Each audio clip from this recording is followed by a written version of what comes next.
Hello and welcome.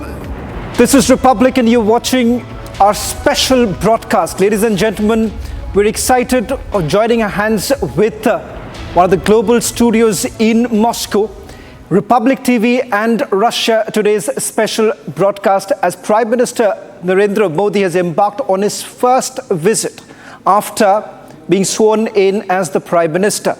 In fact, he has gone beyond the template that we have always seen of visiting the neighboring country immediately after being sworn in. This time, Prime Minister has chosen Russia, which is a stamp on how important this relationship is with Russia. Ladies and gentlemen, as this historic visit is going to unfold in the next few hours, here in Republic TV, we have also joined hands with Russia Today, which also happens to be the leading broadcaster in Russia, and here one of the largest studios in South Asia from where we are going to beam live over the next few hours. Joining me on this broadcast is my colleague Sucharita, who is going to be joining us from Moscow, and Donald is joining us from Russia Today. Let me just give you a sense of what is it that we are really planning for you, ladies and gentlemen. This visit, undoubtedly, as it is being touted as a historic visit, President Putin and Prime Minister Modi is going to have, they're going to have a long interaction with regards to what is going to be the future in terms of the relationship that India and Russia share. Remember, it's a 7-decade-old relationship that both the nations have enjoyed, and the fact that India essentially wants to strengthen its relationship. We're going to weigh in on all of that and also give you a glimpse of what's really happening on the ground. So Charita and Donald is joining us from the Russia Today studios. First to you, Sucharita, give us a sense of what's really expected. One, the fact that the Indian ambassador has already said that it's not about looking at how Beijing and Moscow are really looking at the relationship, but it goes way beyond that.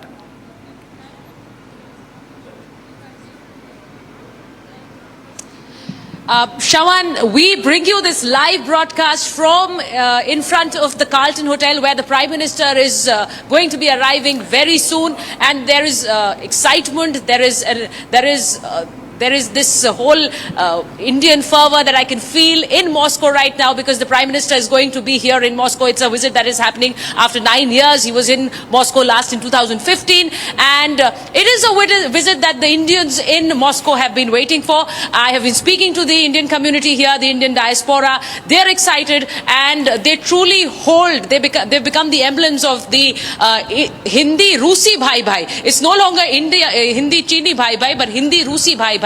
And they've been saying this to us, and they're saying that India-Russia friendship has actually been there for decades, and they are fortunate enough to be emblems of that friendship. I stand here at the iconic Red Square right in front of me, the Carlton Hotel behind me, where the Prime Minister is going to be reaching about 3 p.m. Moscow time and about 5:30 the Indian Standard Time.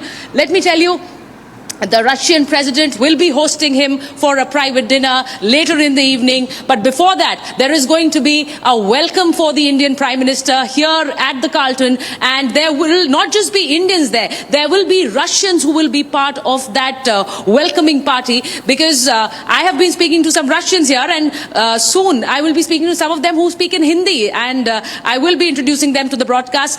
They are the ones who have been actually the emblems of this, the Russia-India ties, and they be moving forward. We know that there are military contracts that are in the pipeline. There is the military contracts. There is a lot more in the agenda. There are space contracts, but the people are at the center of the India-Russia ties, is what we are seeing here in Moscow.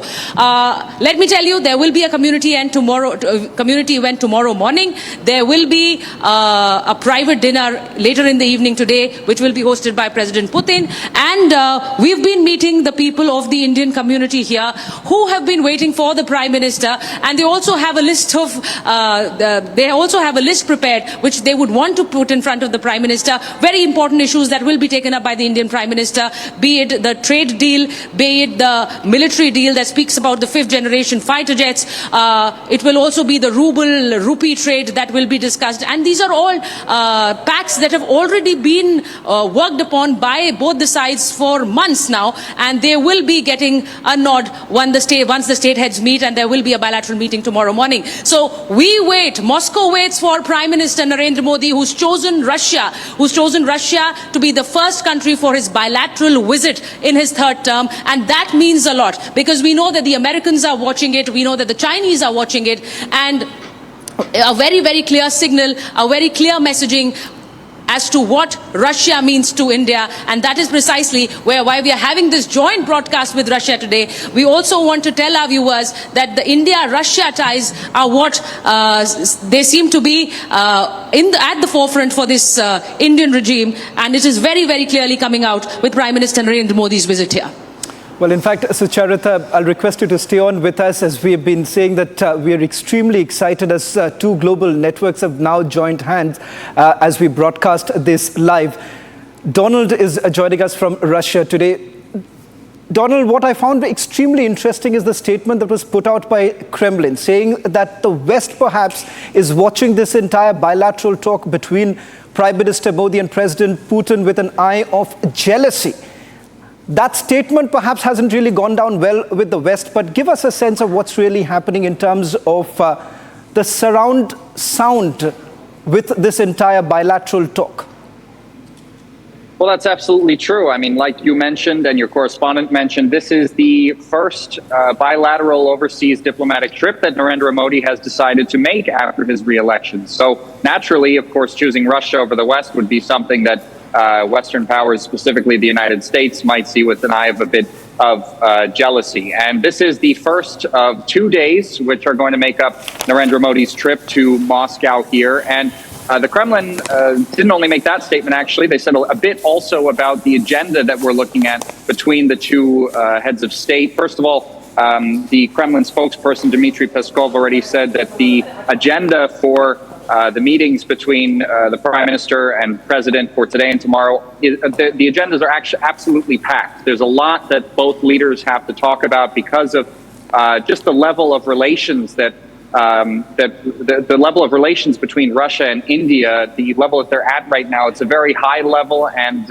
Russia and India have a lot of spheres of cooperation. They need to cover a lot of areas in terms of discussions and specifically with a focus on the energy markets. That's another thing that the Kremlin spokesperson Dmitry Peskov said. He said that the Kremlin wants to see one-on-one meetings between Narendra Modi and Vladimir Putin, as well as meetings between both delegations. And as your correspondent pointed out earlier, the two leaders are set to have a dinner together. The Kremlin would really like for Vladimir Putin and Narendra Modi to be able to discuss these things in a more informal setting as well. And back to the subject of energy, it's connected very much to the subject of trade turnover between the two countries. I just want to bring your viewers' attention to that between 2023 and 2024, trade turnover between Russia and India reached nearly $65 billion worth. That's a very serious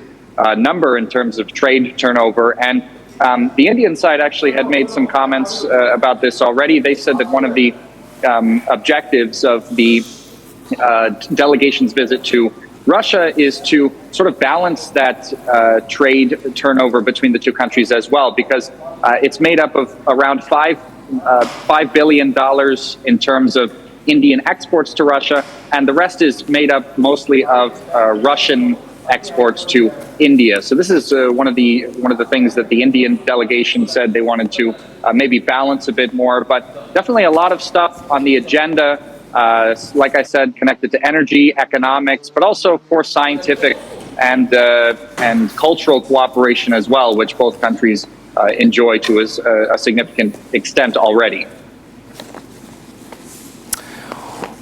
Well, in fact, Donald, what we're also going to do is what's really on the table as far as negotiations are concerned. Undoubtedly, you've already pointed out with regards to the trade balance that we're looking at. Of course, it was heavily towards Russia with about 61 billion. In fact, about $61 billion of import that India was really doing from Russia. So that balance of trade is something that one would really focus on. But having said that, a lot of talk has happened with regards to the defense cooperation. But as we've always said, the USSR, Donald, has been India's friend even during the Cold War. And over the last 25 years, there was a shift perhaps from Russia to the United States of America. Do you believe that Russia somehow is going to woo India back? Because there is always that fear that with Moscow-Beijing talks underway, perhaps it could keep New Delhi a little nervous. Well, I would say that that's already happening, actually. Russia-Indian relations, I think it's safe to say, have actually improved significantly since, and cooperation has developed more since the beginning of the military operation in Ukraine, actually, because of the fact that Russia has tried to further develop its cooperation with countries that it considers to be within the multipolar sphere. And on the other hand, U.S. sanctions against Russia have pursued essentially a policy of trying to exclude Russia from having any sort of trade relations or diplomatic relations with third countries. This has happened with African countries as well, where whereas Russia conducts relations with countries there on a basis of on a non-exclusionary basis, not telling countries that they can't do business with the United States if they're going to do business with Russia.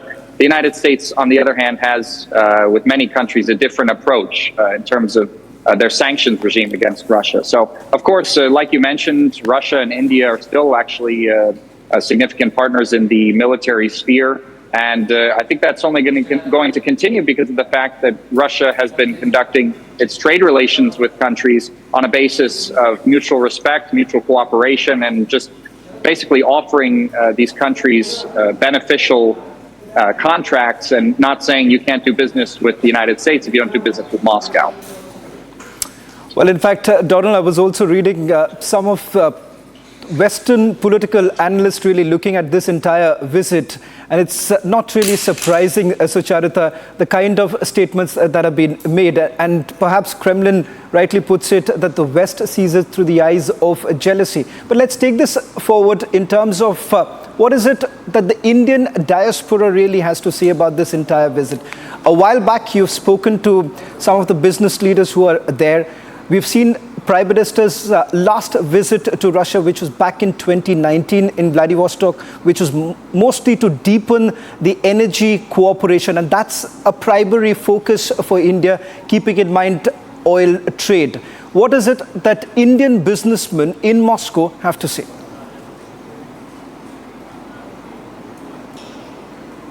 Well, Shravan, I would also like to bring into perspective a picture. I would like to bring into perspective a picture that would be drawn, and there will be comparisons made, because as President Putin meets the Indian Prime Minister on the 9th, we will also see a parallel NATO meeting happening in Washington, where Ukraine is going to be on the agenda and where there will be a heavier package being discussed for Ukraine. So both these meetings are going to be seen as parallel meetings with different agendas, and there will be talks of both together. Why I say this? Because we know that ever since the war between the two countries started, there have been sanctions by the Americans, by the European countries against Russia. You spoke about the oil trade, and I say this, that India has been one of the major purchasers of oil from Russia. So when we speak about an all-weather friend, it has been India for Russia and vice versa. So both the meetings need to be seen as parallels that will be drawn, and there will be questions raised, because I clearly remember that the press secretary, the foreign secretary in India, before this visit by the Indian Prime Minister, was very clearly asked that is there a signaling, is there a messaging by India when the Prime Minister chooses to come to Russia as his first bilateral visit in his third term, and a signal which is being made to the Western world. And he said it is about bilateral ties between both the countries, but there will be it will be seen as a messaging, but it will also be seen as a message by India for a strategic autonomy. Very clearly, India is choosing its friends, its allies, and going back to the long friendship that Russia and India have shared over the years, over decades, and the reliance on Russia, or Russia's reliance on India, stems from that friendship that we've seen over the years, over the past few decades. And the future partnerships partnerships that you were speaking about, Shravan, the future partnerships where we are seeing a deal on the 5th generation fighter jets. Now, we know that Russia has been one of the major defense partners for India. And a deal on 5th generation fighter jets is on the cards, and that is going to be very, very important. And as you said, the cultural ties definitely remain at the center. We know that there may be, we've been told that the Prime Minister in a private dinner, because very clearly, let us tell our viewers that there are, for bilaterals, agendas are set months before and they are worked upon. And it is basically a formalization when the state heads come together. But when we speak about private dinners, the agendas that are still to be decided somewhere come along, and that is where personal bonhomie and personal chemistry between state leaders really plays a pivotal role. So when we speak about Indians in Russia, when we speak about the issue of Indians who were duped into working and then some of them have been brought back home, those are the issues that may come up in that private dinner with President Putin, and all eyes are on that dinner, and then the bilaterals the next day, which will obviously have a formal announcement right after that meeting between the two state heads. So we will wait and watch for that. But very clearly, a very significant meeting between two world leaders, and the world's looking at that meeting, Shravan, because we know that the Americans are waiting for what's coming out of it. We know that the Chinese are waiting, and we also know that the NATO allies are waiting for what's coming out of the Modi-Putin meeting. Well, in fact, Donald, as far as the relationship between India and Russia goes, the fact that it's a 7-decade-old relationship, which the Prime Minister wants to strengthen it further. And if you look at the numbers, 16 times both the leaders have met in the past. 21 summits have actually taken place, Donald. That in itself is a reflection of India-Russia relationship. But there is something that has actually changed. That is, after the Russia-Ukraine war, India's taking a neutral position. India's demanding that there should be an investigation, an international investigation into Bucha massacre. Do you believe that somewhere down the line makes it even more difficult? Or perhaps, as what many have been arguing, if there is a country which can mediate between Russia and Ukraine, it is India. You've heard what the Mexican leader had to say, and thereafter also even during the peace summits that have taken place so far, there is a clear indication that if at all any country is poised to take a better position, it is India. Well, I think this goes back to what I mentioned before about the difference between U.S. foreign policy on this issue and Russian foreign policy on the issue, because Moscow has not taken issue with India's neutral position on the matter. In fact, what you're talking about in terms of peace negotiations is something that Moscow has welcomed for the longest time, right? We've seen China put forward a peace plan, which was welcomed by Russia, but rejected by Ukraine and the West. If India were to put forward its own peace plan, I'm sure based on what we've seen from Russian foreign policy, Moscow would only welcome that. Again, we have to remember that right now, and pretty much throughout the entire conflict, the only party to the conflict that's been serious about sitting down at the negotiating table and cracking out some sort of peace deal has been Russia. Moscow, throughout the entire conflict, has said it's ready for peace negotiations. Ukraine is not, and nor is the West. So that's the position of Russia on that matter. On the other hand, we've seen U.S. policy around the world try to pressure countries out of neutrality, not being satisfied with neutrality on the matter, but trying to pressure countries to support the Western position, support the sanctions regime on Russia, which is completely a much more hostile version of conducting foreign politics in relation to what we see with Russia. Again, China also has taken a very mild position on the conflict as well, not sort of overt support for Russia's military operation in Ukraine, but that's fine, and Russia accepts that position, and it's willing to work with anyone who's willing to negotiate with them and interact with them on a basis of mutual respect and mutual cooperation. Donald, subsequently we have seen that with the peace summit that was held in Switzerland, Russia had called this as a farce, keeping in mind that most of what was being demanded by Ukraine was completely rejected by Russia. As far as Russia's position on the current matters are concerned, How exactly will that be communicated to India, if at all Russia believes that India could play a pivotal role in diffusing the current situation?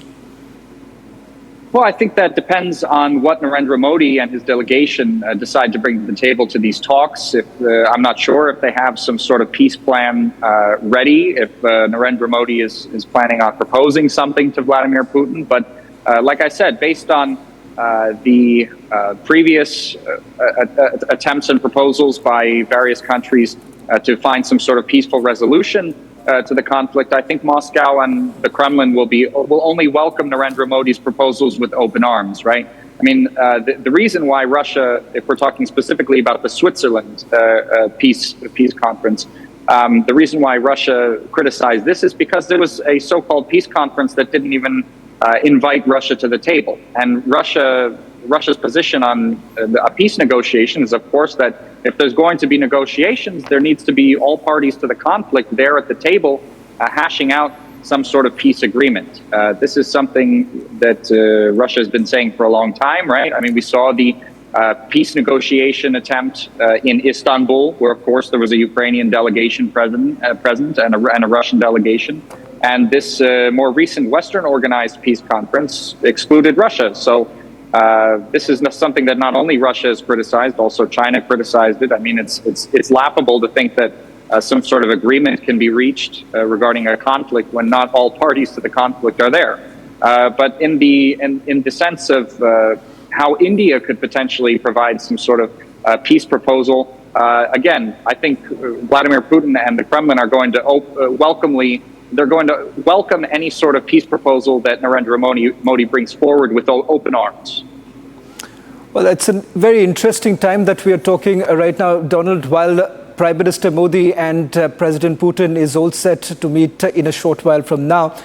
Leaders of 32 nations would be coming together as part of 75 years of the anniversary of NATO, which is largely seen as an anti-Russia military alliance. But having said that, there are a lot of things that are changing there too, keeping in mind that if at all former President Donald Trump comes back to power, it is going to be difficult for the European nations because time and again, President Trump have called them as freeloaders.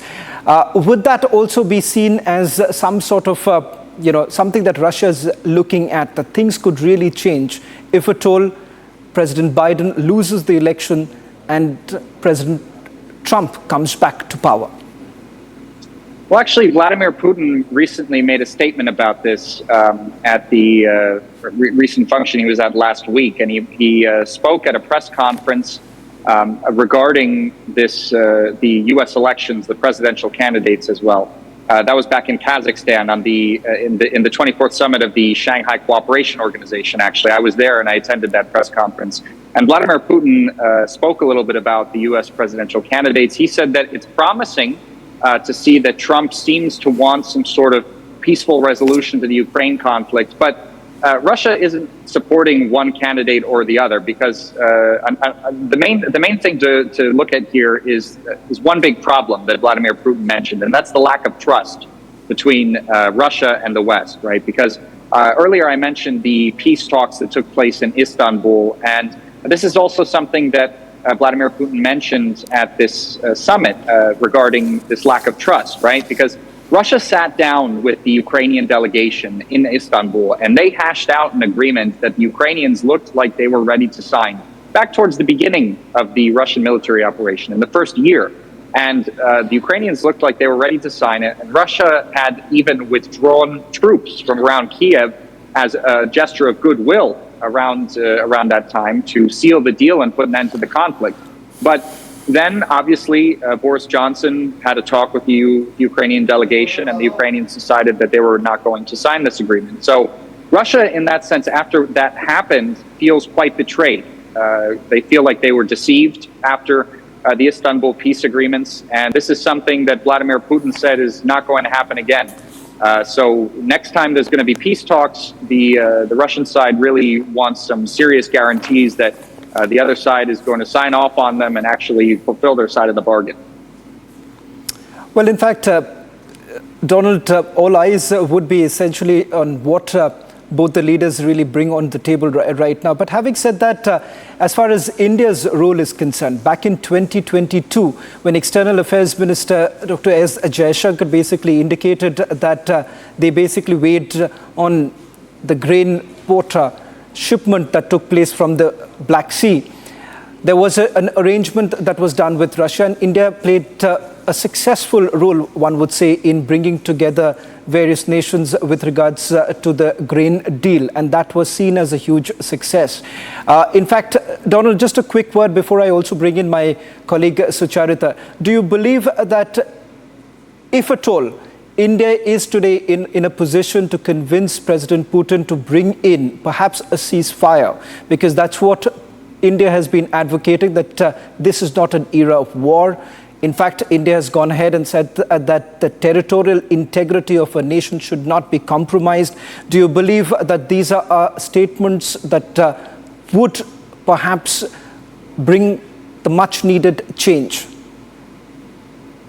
Well, I think Russia agrees that territorial integrity must not be violated, right? And Russia is calling for a ceasefire, but it has to be along the lines of the goals of the military operation, as Vladimir Putin said recently in a statement, because the territories of Lugansk, Donetsk, Zaporozhye, and Kherson, they voted to become part of Russia in referendums that had international observers, and these are the terms that Russia's putting forward, and the Ukrainian side has rejected them because they want these territories that have essentially voted to become part of Russia, after voting to become independent even before Russia's military operation began, to become independent from Ukraine because they weren't happy with the Kiev government that came to power in 2014. Well, obviously that was only Lugansk and Donetsk, and Kherson and Zaporozhye came later. So Russia can't abandon these territories now because these are Russian people living there that voted to become part of the Russian Federation. So these are the terms that Russia puts forward in terms of having a ceasefire.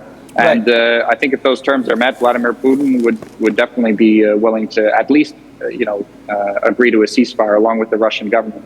But wider encompassing peace negotiations still have to take place. And as far as right now, the Ukrainian side and the Western side have not shown any interest in that. Well, thank you very much, Donald, for joining us on this broadcast. I'll just get a quick word also from my colleague Sucharita, because in a short while from now, Prime Minister Modi is expected to land in Moscow. Sucharita, in terms of the itinerary, if you could just walk us through the details of it for all our viewers who are tuning in right now. Rightly, Shawan, the Prime Minister is going to be arriving here at about 3 o'clock Moscow time, which is roughly about 5:30 Indian time. He's going to be here, and then by the time he reaches the hotel, I think it should be about 6 p.m. Indian time. So he's going to be at the Carlton, and there was going to be an entire welcome program for him. People would be, the Indian community, they're excited. They're going to be welcoming their Prime Minister, who's going to be here at the Carlton. He's going to be here for 2 days, and before he leaves for Austria. But there is going to be a private dinner that I think Donald was also speaking about, the private dinner where, as I said, the bilaterals have issues that are being worked upon by both the sides for quite some time. But then there will be issues that will be informally taken up in that private dinner, which will be later in the evening. And then tomorrow, it's going to be the community event for the Prime Minister, the Indian diaspora. He's going to be meeting them tomorrow. That event is also going to be here at this very hotel where the Prime Minister stays. He's going to be going and honoring the tomb of the forgotten soldier, which is very close to the Red Square, and then he's going to be having that bilateral talk with Russia, those bilateral talks, and then soon after that he moves for Austria, the visit that he has tweeted about as well. So that is going to be his 2-day program here in Russia, and before that, as I very clearly pointed out, that the people who are here, the Russians and the Indians, the Indian diaspora, eagerly waiting to see the Prime Minister.